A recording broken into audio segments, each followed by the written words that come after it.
So I see this dilemma a lot with someone who's with a corn addict or there's been infidelity, and it's really difficult to come to the conclusion, like, when is it time to go?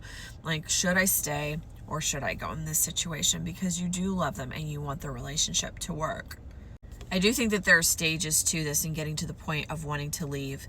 I never tell a woman to leave because that has to be her decision. And I do see that women have ultimately a peace about leaving. There's just a point where they're like, I am done. I'm done with this. I'm not tolerating anymore. And there's this flip switch that happens in them. I love seeing that switch because they get really, really boss and they start setting really firm boundaries. My only wish would be that women came to that mindset so much sooner, because there could be so much prevention, and ultimately that guy would realize, like, okay, this abuse I'm doing is not going to be tolerated. So some things to consider. You do not have to leave the relationship. Be done with the relationship. Get a divorce, because we've already seen signs here. I would start by setting boundaries. Have a conversation with this person and ultimately let them know that what they are doing is cheating, because it is betrayal to you. Doesn't matter what excuse they give you, like, oh, it's just pixels, or oh, I'm not actually physically touching someone. No, just go back to and reiterating, this is cheating to me.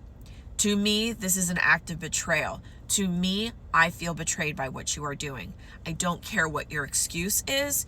If you cannot take my feelings into account and understand what I am saying to you, we are ultimately going to have a serious problem. I have a boundary sheet. This is very helpful in helping you communicate your boundaries. Boundaries are for you to be firm and to communicate to somebody what you find as unacceptable. So it doesn't matter if Jane Doe over here is like, oh yeah, I'm like so cool with porn and like it's just totally fine with me. Okay, great. Go to Jane Doe, because I am not. The other thing to consider is that if he is a corn addict and he has committed to you with monogamy, so like, I'm going to show fidelity to you. I'm going to have eyes for only you. I'm going to marry you and vow to commit to be with you as my wife. That is somebody who's made a verbal commitment to monogamy. And so now you're going back on your word. Now you're not showing honesty. Now you're not upholding to the moral values that you promised me that you had, because this ultimately has become more of a priority to you. You would rather, to someone that you've never met, someone who's online, someone who is a real person. I do like to humanize it for these men. Like, this is someone's daughter. If they have kids, like, I want you to imagine, little Lucy over here and you are doing what you are doing to Lucy. Like, humanize it for these guys, because in their mind, this person isn't real.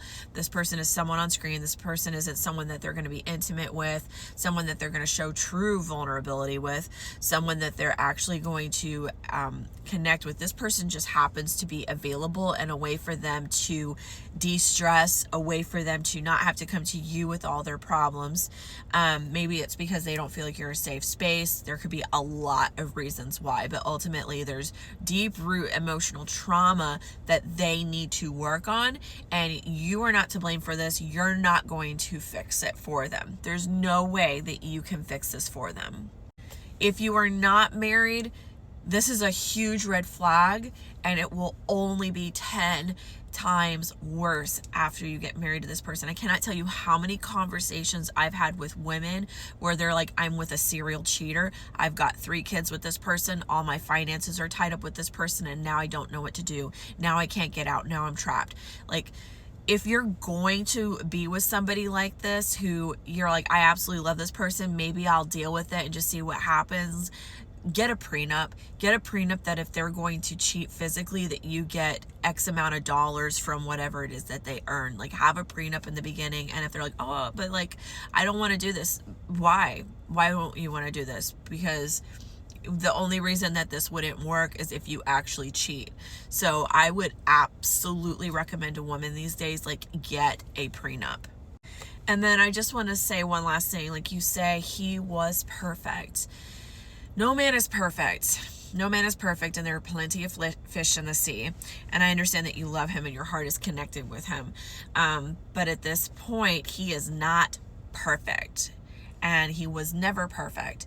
You're just now seeing the true side of him, honestly, authentically, in a way, for who he is. He is both a good guy who is addicted to corn and or cheating. So if you do not set a boundary for him to get help, get recovery, that's where you have to start deciding, do I really want to spend the next 5 years or 3 years of my life with this person who's not going to change, who's not going to get recovery, and you know that the situation is going to get infinitely worse because of how addicted they are to this and how they're always going to be seeking a higher dopamine hit, how it's going to become vulgar, how they're going to want to practice these vulgar acts with you in bed.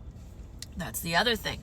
I've talked to a lot of women who are like, my husband wants to have threesomes now. He wants to do all these acts I'm not really comfortable with. Like really, really painful, kinky things in bed that's not pleasurable to me. It's not intimate. It's not exciting for me. I'm not excited to do these acts with him. In fact, it makes me really, really uncomfortable and it feels kind of grapey. That's what's ultimately going to happen. So you will lose the intimacy in your relationship over time. You will have someone that is emotionally avoidant. You will have somebody that does not want to help you with the kids, that views you as a burden because you are someone that needs emotional intelligence.